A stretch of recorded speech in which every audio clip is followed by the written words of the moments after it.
ketika ada perubahan peta dasar atau pemutahiran itu tadi yang tidak ini ya, maksud saya kalau tidak jelas, bukan tidak jelas ya Pak, tapi waktu keluarnya nih kapan kita nggak tahu, ini menjadi masalah karena kadang-kadang di kasus hukum kami menggunakan peta dasar yang sebelumnya, tapi ternyata ada update, lalu perusahaan yang bermasalah itu dia menggunakan updatean yang baru.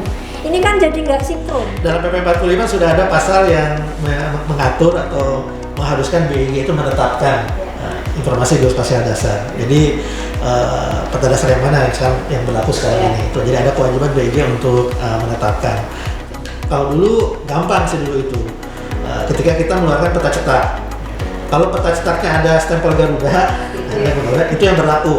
Kalau tidak ada Garudanya, itu berarti tidak berlaku.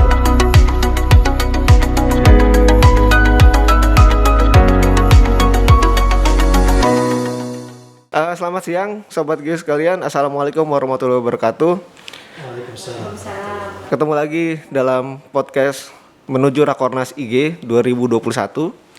Pada kali ini podcast Menuju Rakornas akan membahas tentang klasifikasi tutupan lahan. Bersama saya Aan. Sebenarnya saya adalah moderator pengganti karena sudah banyak sekali para moderator yang tampil dan juga mendapatkan tugas sebenarnya. Pada kesempatan kali ini saya sudah ditemani oleh dua orang yang sangat luar biasa. Yang pertama adalah Direktur Inventarisasi dan Pemantauan Sumber Daya Hutan dari KLHK. Selamat siang Ibu Belinda Margono. Selamat siang. Sehat Ibu? Alhamdulillah. Yang kedua adalah Kepala Pusat Pemetaan Rupa Bumi dan Toponim BIG. Selamat siang Bapak Ade Komara. Selamat siang. Selamat siang. Sehat ya Pak ya? Sehat. Oke, langsung aja kita mulai untuk podcast klasifikasi penutup lahan. Mungkin pertanyaan saya yang pertama ini ke Pak Ade. Pak Ade, istilahnya yang benar itu, yang baku itu penutup lahan atau tutupan lahan ya Pak Ade? Waduh, langsung pertanyaan sulit ya. Oh sulit ya? Saya pikir ini yang paling simpel ya. Yang paling enak kita kembali ke bahasa Inggris sebenarnya. Di bahasa Inggris itu kan land cover ya. Iya. Jadi dalam bahasa Indonesia memang ada yang menerjemahkan tutupan lahan, ada yang menerjemahkan penutup lahan. Kalau menurut saya nggak tahu pendapat Ibu Belinda, tinggal disepakati saja yang mana. Kami menggunakan istilah yang digunakan dalam Undang-Undang Nomor 4 Tahun 2011 tentang Informasi Geospasial. Di sana disebutkan penutup lahan. Ya. Karena itulah karena sudah tercantum dalam undang-undang, istilah itu yang kami gunakan. Ya. Saya juga kurang tahu kalau dari sisi bahasa kan, ada ditambah awalan pe jadi penutup atau ditambah akhiran an jadi tutupan gitu kan. Fungsinya atau artinya dalam bahasa Indonesia yang tepat seperti apa. Tapi memang dua-duanya digunakan secara umum oleh masyarakat kita, bahkan dalam tulisan-tulisan ilmiah juga ada yang menggunakan tutupan lahan, ada yang menggunakan penutup lahan. Tapi sepanjang sepengetahuan saya itu adalah terjemahan dari land cover. Land cover. Ya, sementara ini di BIG kami menggunakan istilah penutup lahan. Oh gitu. Kalau untuk di BIG dari produknya untuk peta rupa bumi itu Pak, sejauh mana kedalaman informasinya untuk menutup lahan itu Pak? Ya, jadi disebutkan dalam Undang-Undang 4 tahun 2011 tentang informasi geospasial bahwa salah satu unsur dari peta rupa bumi Indonesia sebagai peta dasar adalah penutup lahan. Jadi penutup lahan adalah bagian dari peta dasar. Sedangkan peta dasar sendiri kan definisinya itu adalah apa yang tampak. Apa yang tampak atau apa yang bisa langsung diukur atau direkam. Tidak memerlukan analisis atau sintesis, pemikiran, kombinasi dengan informasi yang lain. Kalau kami sebagai pembuat peta dasar, kami nggak mau mikir. Pokoknya apa yang terlihat, itu yang tergambarkan. Oleh karena itu, kedalamannya pun hanya sebatas itu. Jadi misalnya kalau kami melihat sawah, ya sawah. Apakah itu sawah tanda hujan, atau sawah irigasi teknis atau irigasi non teknis, itu kan perlu informasi yang lain. Nah itu kalau kami memahaminya itu berarti sudah masuk ke tematik. informasi tambahan atau informasi semantik tentang unsur penutup lahan tersebut. Kurang lebih seperti itu sih. Oh iya, terima kasih Pak Ade. Kalau gitu untuk selanjutnya saya ke Bu Belinda. Kalau dari KLHK itu, sepengalaman Ibu, ada nggak sih kendala dalam penggunaan peta dasar RBI-nya itu untuk penyusunan pemantauan sumber daya hutan misalkan, seperti apa gitu Bu? Yang jelas ada ya, tadi kan pertanyaannya terkait dengan bagaimana peran peta dasar. Ya. Kan kalau kita bicara peta itu memang referensinya semua adalah peta dasar gitu. Informasi kami nyebutnya PL, jadi kami general ya, jadi PL suka disebut penutup lahan atau penutupan lahan itu, tapi biasanya kita singkat PL gitu aja lah. Penutupan lahan sama aja nih. Ini memang kesepakatan ya Pak ya. Nah, PL kami ini memang untuk bagaimanapun harus mengikuti peta dasar yang ada, dalam arti dia sebagai IGT, informasi tematik, masuk kepada peta dasarnya. Dan itu penting karena memang penggunaan informasi penutupan lahan ini jarang yang dipakai single. Dia berdiri sendiri, hanya tutupan lahan itu jarang. Tapi dia biasanya dikombinasi dengan informasi seperti kawasan hutan atau di administrasi, misalkan di provinsi mana, di kabupaten apa, atau di fungsi kawasan apa. Nah, agar itu dia semua bisa dihitung, tentu dia harus sama peta dasarnya kan gitu. Jadi semua kita masukkan kepada peta dasar. Nah tentu, ini permasalahan menjadi timbul ketika yang pertama kalau misalkan ada pemutakhiran urusan peta dasar nih Pak. Nah pemutakhiran peta dasar ini kan kadang-kadang ada yang parsial ya Pak ya. Ada yang parsial, sehingga kawasannya belum diupdate atau apa, ini kan ketika kami harus melakukan proses-proses ini jadi timbul masalah. Atau mungkin memang ada perubahan detail lahan yang terjadi, misalkan ada tanah timbul, kan itu ya Pak ya, apa proses pendangkalan yang terus terdeteksi dan sebagainya, ini timbul masalah. Seperti tanah timbul ini Pak, urusan di kawasan itu juga masalah, karena secara statistik kan harusnya dia luasnya provinsi atau kabupaten ini harusnya segini. Dengan adanya tanah timbul kan ini jadi ikut di mana kan gitu. Itu juga sering menjadi masalah buat kami, karena ketika statistik keluar dalam bentuk luas penutupan lahan per kawasan hutan, itu orang sering bertanya ya, kenapa ini nggak sama? Berarti ini pemantauannya nggak akurat atau apa. Nah ini kita semua ngikuti peta dasar kan gitu. Jadi memang bagi kami urusan peta dasar ini krusial, karena tidak ada penyajian data yang single, harus dia semua dikembalikan ke peta dasar. Nah ini urusan pemutakhirannya nih Pak, ini kami akan sangat bergantung pada BIG, karena kan memang reference kami semua kepada BIG. Itulah kira-kira beberapa contoh. Kemudian saya mau ke Pak Ade nih, tadi Bu Belinda sudah menyinggung soal pemutakhiran. Sebenarnya seberapa mutakhir sih penutup lahan dalam peta rupa bumi Indonesia itu Pak? Ya tergantung pada tahun pembuatannya sebenarnya. Jadi karena sumber daya kita terbatas secara nasional, hanya kita kan membuat beberapa prioritas. Sampai dengan katakanlah tahun 2015 kita memang memprioritaskan penyelesaian peta dasar pada skala menengah untuk seluruh Indonesia. Yang penting tercover dulu seluruh Indonesia dari Sabang sampai Merauke. Tapi kan karena Indonesia itu luas sekali, ya terakhir itu kita selesaikan pemetaan di Sumatera tahun 2013-2014. Sementara yang lainnya mungkin datanya masih ada tahun 1990-an gitu kan, di Pulau Jawa misalnya seperti itu. Itu memang menjadi permasalahan yang besar ya, yang krusial yang harus segera kita selesaikan. Jadi kalau menjawab pertanyaan Aan, seberapa mutakhir ya tergantung kepada tahun pembuatan peta tersebut. Memang untuk program kebijakan satu peta kita mencoba memutakhirkan, tapi juga hanya terbatas beberapa lokasi di Sumatera dan Kalimantan itu di tahun 2017. Nah kemudian kembali di masalah prioritas. Sejak 2015 ke sini kan kita diminta oleh pemerintah lebih fokus kepada pemetaan dasar skala besar. informasinya lebih detail. Ya. Dan karena informasinya lebih detail, berarti harga persatuannya itu lebih mahal. Sehingga kalau sebelumnya kami bisa memetakan pada skala 1/25.000, 1/50.000, katakanlah Sumatera selesai 3-4 tahun gitu seluruh Sumatera. Nah sekarang dengan sumber daya yang sama, ketika ini dipetakan pada skala besar, pada skala detail, kami hanya mampu, sebenarnya angkanya lumayan, 10.000 km persegi per tahun. Tapi kan Indonesia 1,9 juta kilometer persegi. Ya.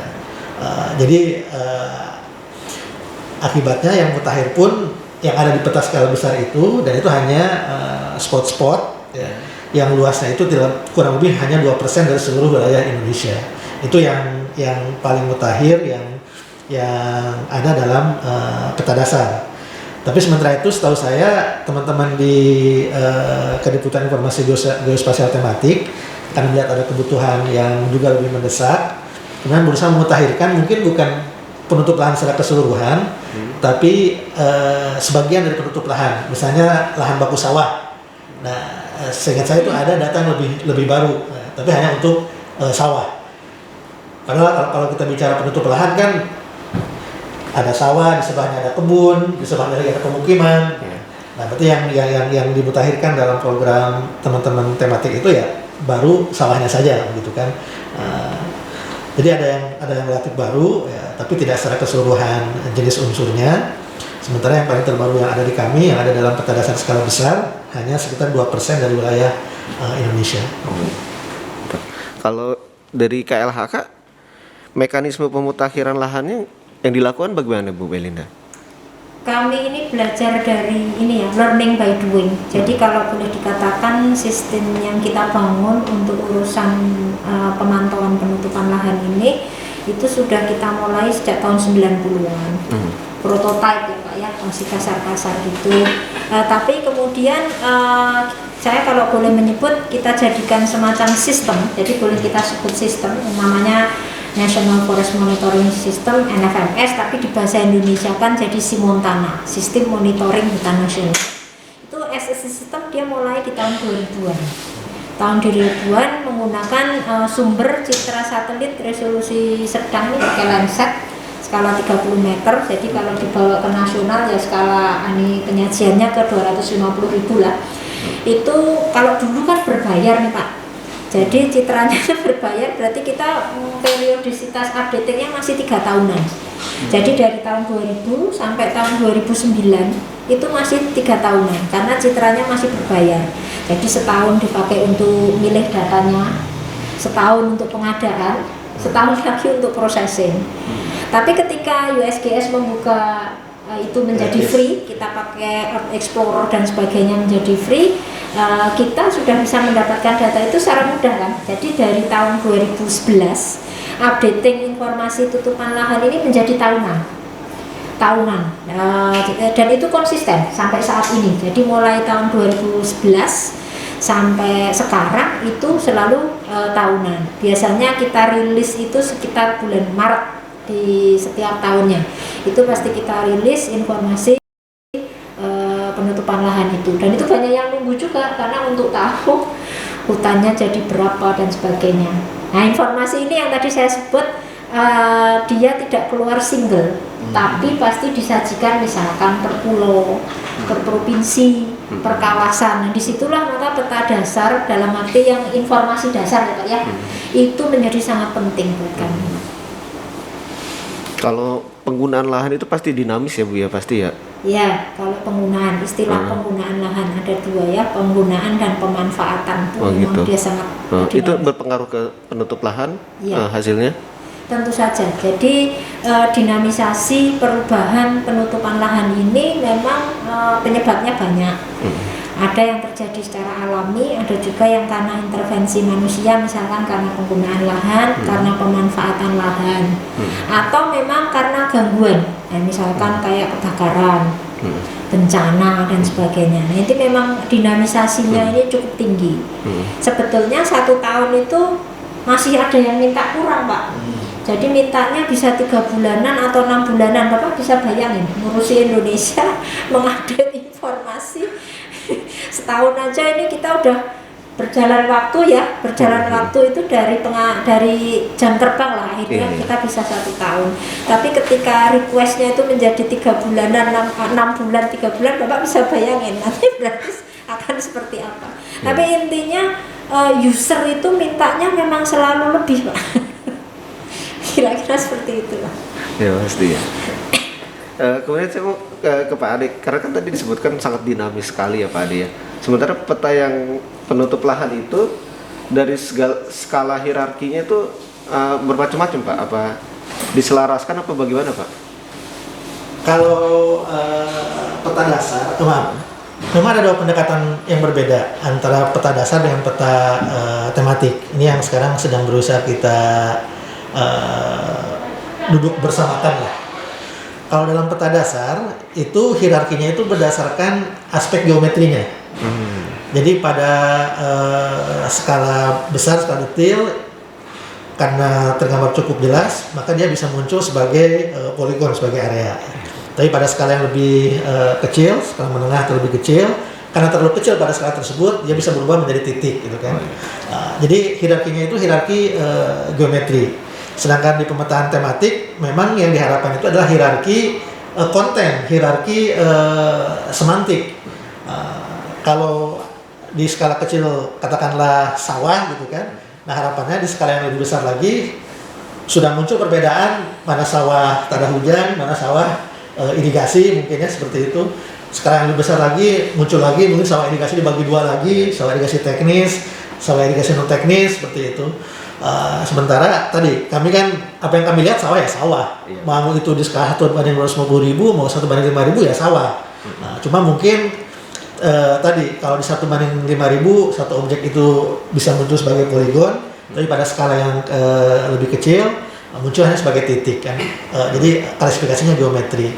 Nah ini sedang berusaha kemudian kita duduk barengkan karena kemarin muncul Perpres 23 tahun 2021 yang melanjutkan sekaligus merevisi kegiatan atau program kebijakan satu peta.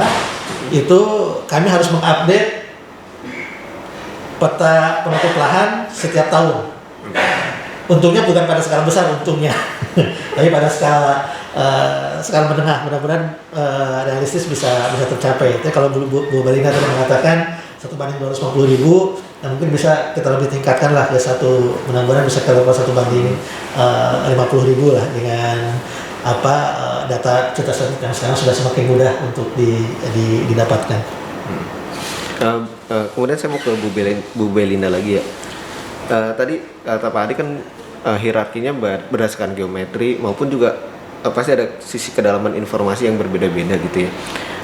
Dari data yang tersedia dari RBI itu apakah sudah mencukupi kebutuhan KLHK apa belum Bu?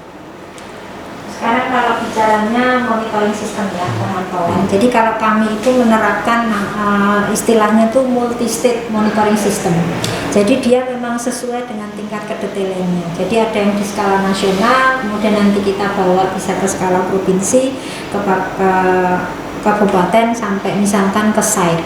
Nah ini memang tergantung dari peta dasarnya kan berapa, dan memang sumber datanya bisa berbeda citranya karena tergantung tingkat kedetailan. Nah ini tadi yang saya sebut penutupan lahannya KLHK itu kan kelasnya 23 termasuk jadi 23 itu 22 PL dan 1 raw data. Itu memang disusun untuk skala nasional, jadi 250.000 kalau penyajian biasanya. Tetapi dia itu pada saat membuatnya kan pada zooming bisa sampai ke 50.000. Jadi kami memang membuatnya itu sampai ke kedetailan bisa sampai ke skala 50.000 dan itu bisa. Jadi ibaratnya sampai sekarang pun sering dibawa juga untuk ke skala provinsi Pak. Intinya ini. Tetapi kelasnya masih sama. Nah, tapi untuk yang lebih detail, yang harusnya juga tergantung pada peta dasarnya, itu kita juga menggunakan citra lain sebagai pendukungnya. Itu misalkan pakai citra spot dan sebagainya. Nah, itu kelasnya bisa lebih lain-lain lagi, kayak misalkan kalau di 250.000 itu yang nasional kita pakainya kelas 1 perkebunan, itu satu kelas namanya perkebunannya tadi Bapak singgung.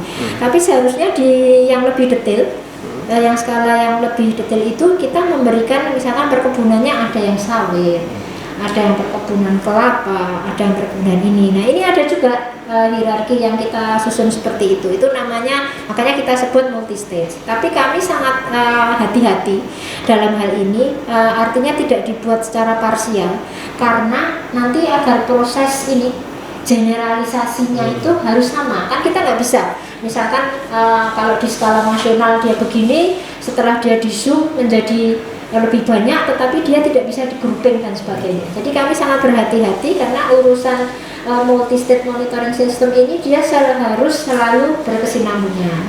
Nah kadang-kadang kami juga gimana ya istilahnya, karena suka jadi alasan juga, kan di BIG belum ada peta dasarnya, jadi kita nggak wajib membuat sedetail itu gitu. Jadi kalau BIG belum ada peta dasar yang memadai untuk itu, kadang-kadang kami ada senangnya juga, berarti kami nggak dikejar-kejar untuk membangun skala seperti itu. Tapi paling tidak kalau untuk yang skala nasional memang harus ada kan gitu. Jadi memang kami akan menerapkan urusan seperti itu.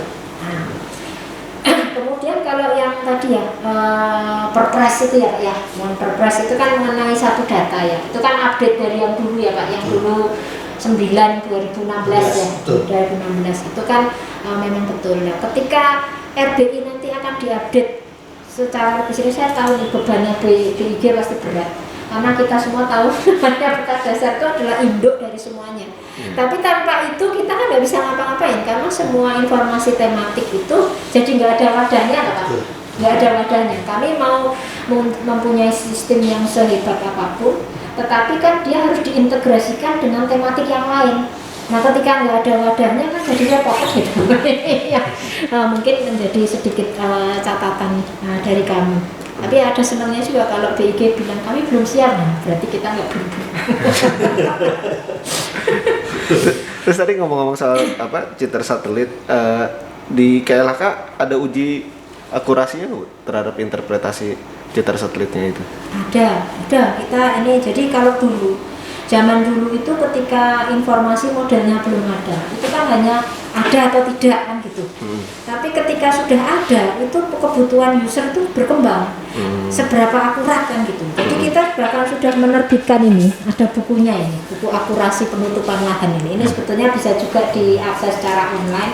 Ini menjelaskan bagaimana kita melakukan akurasi assessment dan seberapa akurasi yang ada. Nah, kalau bicaranya kepada penutupan lahan tadi, ini ada, tiap tahun itu sebetulnya beda-beda.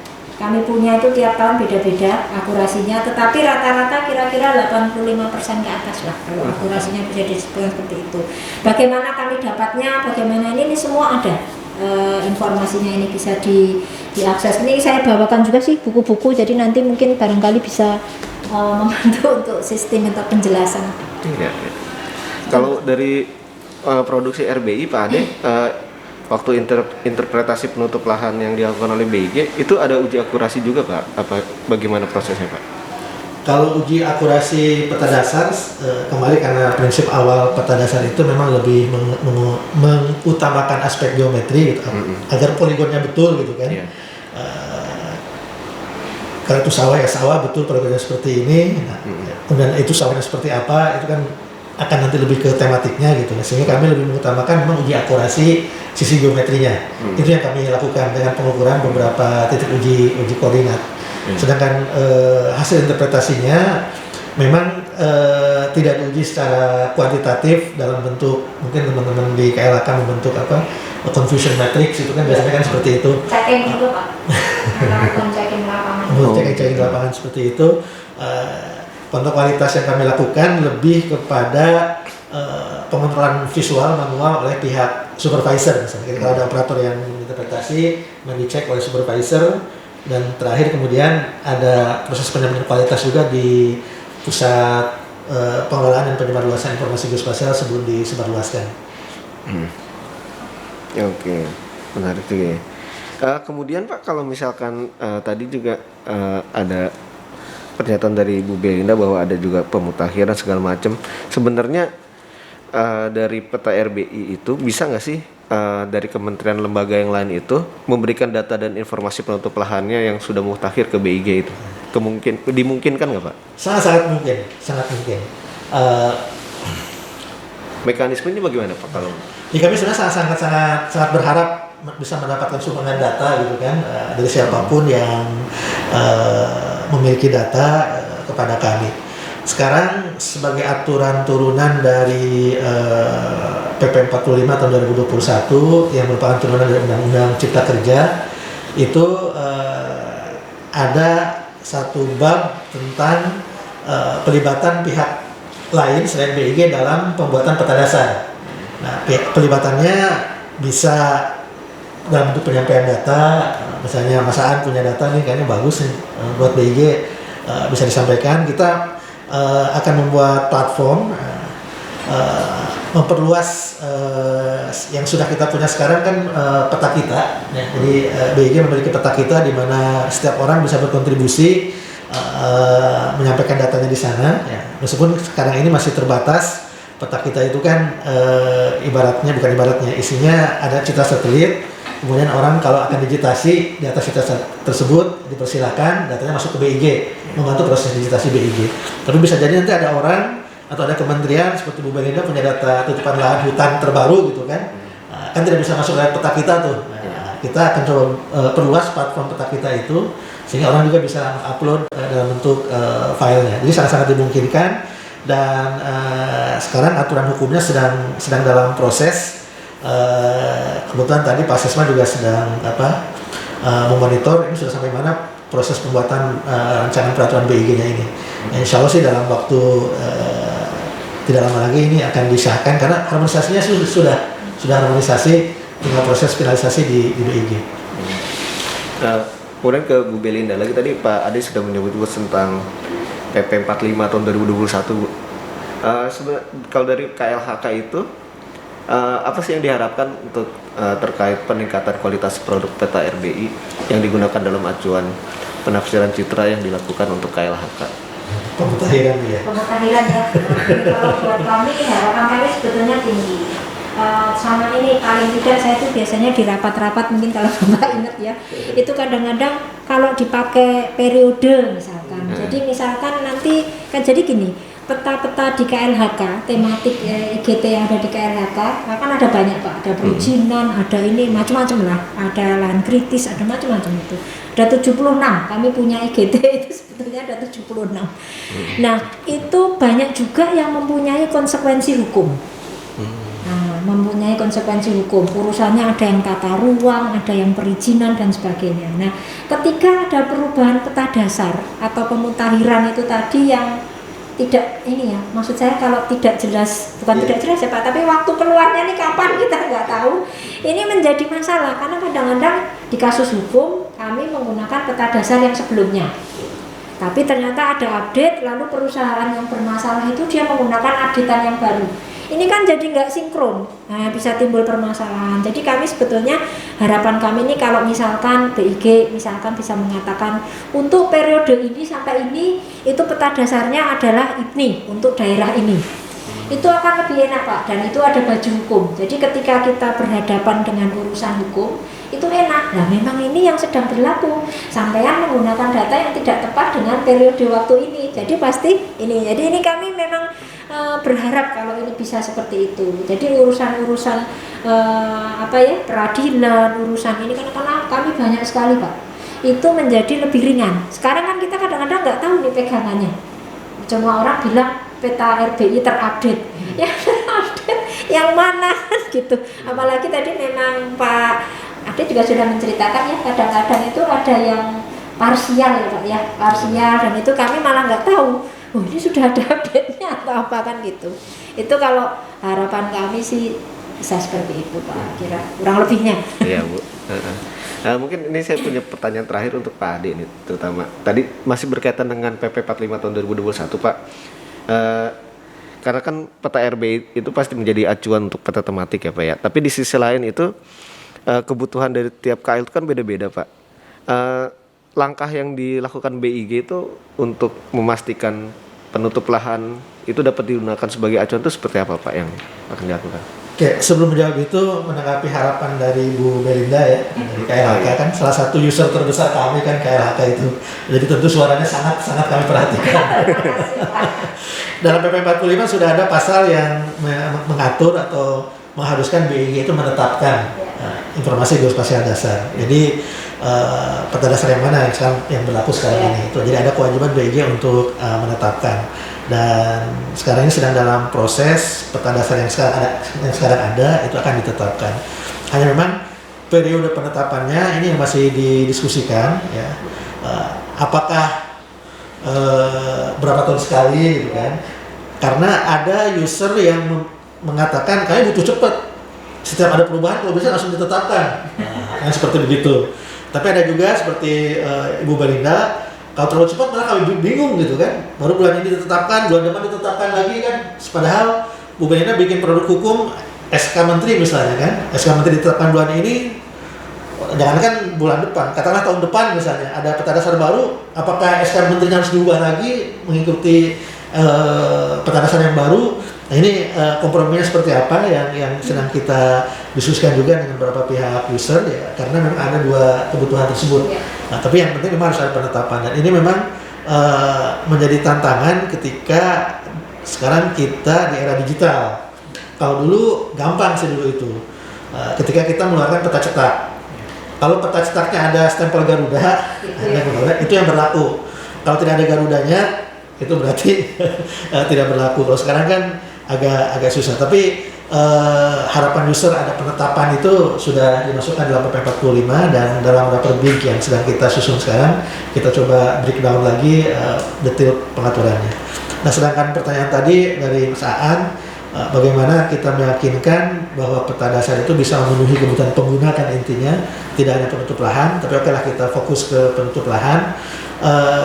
Di BIG kan ada Deputi Informasi Geospasial Dasar yang tugasnya memang dapur memproduksi peta dasar. Ada juga teman-teman Kedeputian Informasi Geospasial Tematik yang memang biasa berhubungan dengan teman-teman di pihak pengguna yang mengembangkan pemetaan tematik tentunya.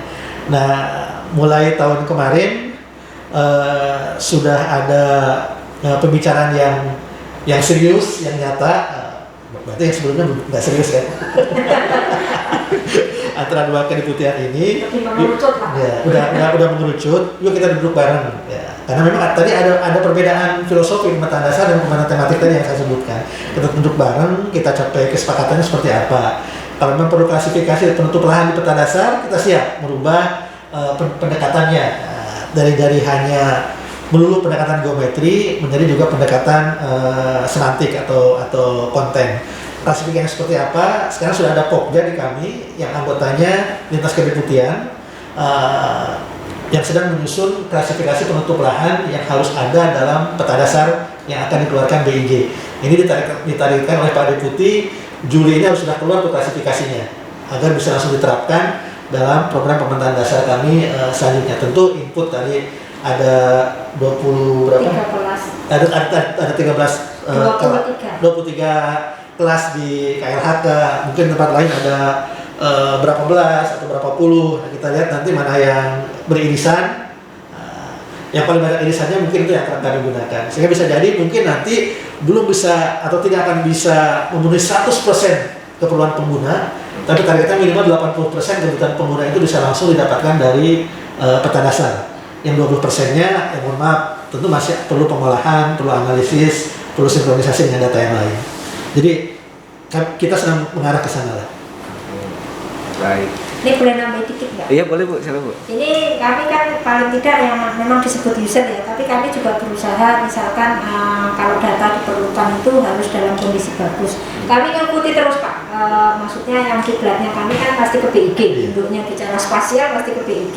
Jadi KUGI yang dikeluarkan oleh BIG, kemudian kami juga menyusun turunannya KUGI, bentuknya kamus data untuk di tematik kami, itu semua kami ikuti. Jadi istilahnya kualitas data itu juga kami coba tetap jaminkan lah. Jadi kalau misalkan tiba-tiba tadi yang disinggung Pak Ade ya nanti akan ada bukan kompilasi, tapi data itu diminta atau dikompilasi, dilihat atau apa, itu paling tidak kualitasnya sudah harus bisa dijaminkan. Itu saja sih yang saya ingin tekankan, karena bagaimanapun sekarang itu kan tentu data itu harus ada jaminan kualitasnya ya Pak ya, karena user itu sekarang sudah bukan kayak dulu lagi ketika masih manual tuh gampang ya Pak ya.